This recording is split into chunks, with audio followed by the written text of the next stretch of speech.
Hello dear students, और you देखो ये हम लोग 9.3 के एक्सरसाइज के क्वेश्चन नंबर 6 को देख रहे हैं।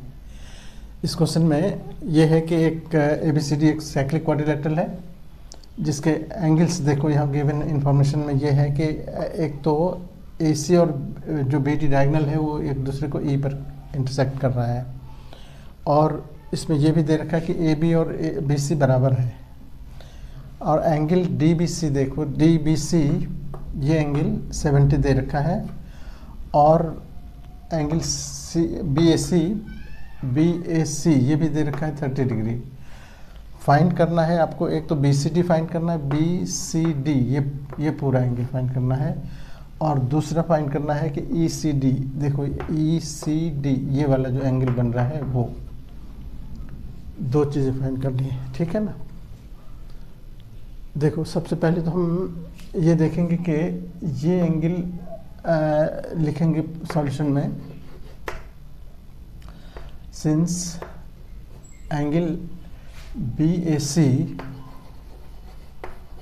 ये बराबर होगा एंगल BDC के। ये क्यों, तो इसको लिखेंगे एंगल्स ऑफ सेम सेगमेंट। इतना काफ़ी है लिखना, सेगमेंट काफ़ी है कि angles of same segment equal होते हैं। सेम सेगमेंट का मतलब ये हुआ कि अगर सपोज करो कि कोई सर्कल है, उसमें एक ये कॉर्ड है, ये कॉर्ड दो सर्कल को दो पार्ट में बांट देता है, एक इधर छोटा सा माइनर सेगमेंट, इसको मेजर सेगमेंट कहते हैं। तो किसी एक सेगमेंट में जितने भी एंगल बनते हैं सब के सब इक्वल होते हैं, दो ही नहीं बल्कि हजारों बन जाए सब इक्वल होंगे, सारे के सारे इक्वल रहेंगे। तो यहाँ पर तो BAC और BDC दोनों सेम सेगमेंट के एंगल हो गए, तो दोनों बराबर होंगे। बट एंगल BAC दे रखा है, BAC बराबर 30 डिग्री है गिवन, इसलिए एंगल BDC ये बराबर भी 30 हो गया। अब हमारे पास ये एंगल आ गया 30 डिग्री। अब देखो किसी भी ट्रायंगल में तीनों एंगल मिलके कितना होता है 180। तो अब यहाँ पर लिखेंगे सिंस इसको इन ट्रायंगल BDC या BCD एंगल जो दे रखा है, देखो अभी BDC एक तो ये एंगल दे रखा है कि यहाँ पर देखो यहाँ DBC दे रखा है 70, तो DBC यहाँ पर एंगल DBC लिखेंगे, DBC प्लस अभी निकाले हो BDC ये भी निकाले, BDC प्लस तीसरा एंगल कौन बचा, ये बचा BCD, एंगल BCD ये बराबर हो गया 180। एंगल सम प्रॉपर्टी इसको कहेंगे, एंगल सम प्रॉपर्टी।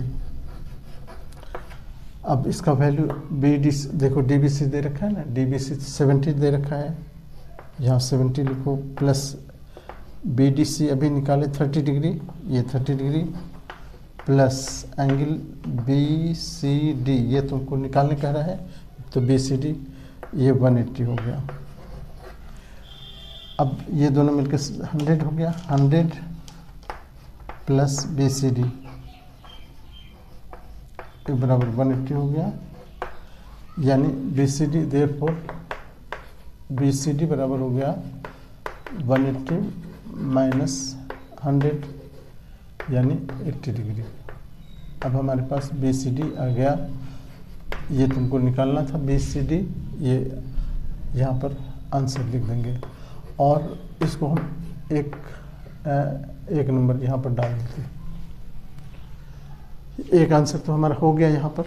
अब हम ये भी दे रखा है इस ट्रायंगल में, देखो कि since in triangle ABC AB बराबर है BC के, ये भी गिवन है। अब हम दूसरा पार्ट इसका देख रहे हैं, दूसरा एंगल निकालना है ये वाला।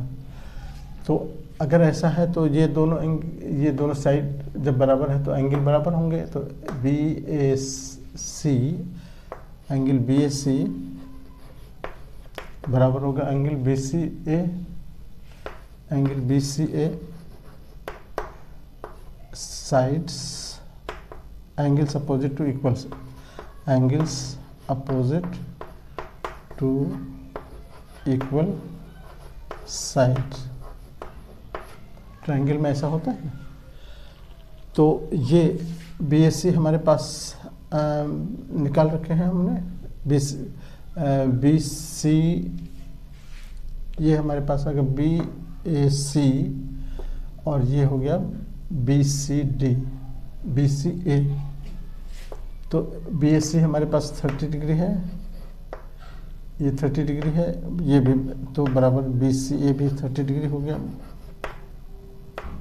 बी सी ए बराबर, देयरफॉर एंगल बी सी ए बराबर 30 डिग्री। ये इक्वेशन नंबर 2 डाल दो। देखो बी ए सी बराबर हो गया बी सी ए, क्यों, तो सेम सेगमेंट, ये दोनों साइड बराबर है तो एंगल बराबर हो गए, angles opposite to equal sides.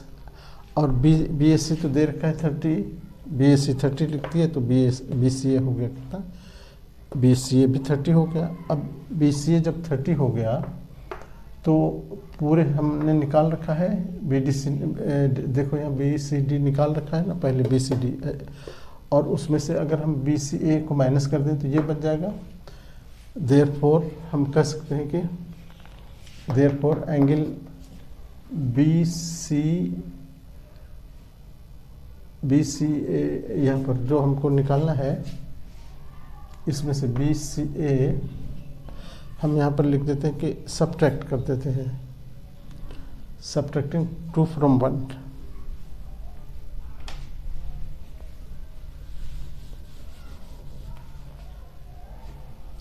अब यहाँ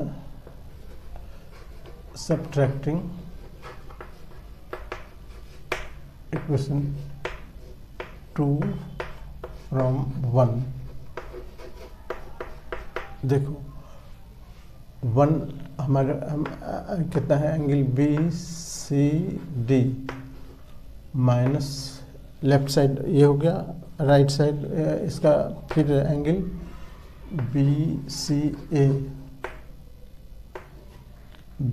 ए, ये बराबर हो गया कितना, 80 माइनस 30। देखो राइट साइड यहाँ पर 80 माइनस 30, ये माइनस होकर 50 हो गया।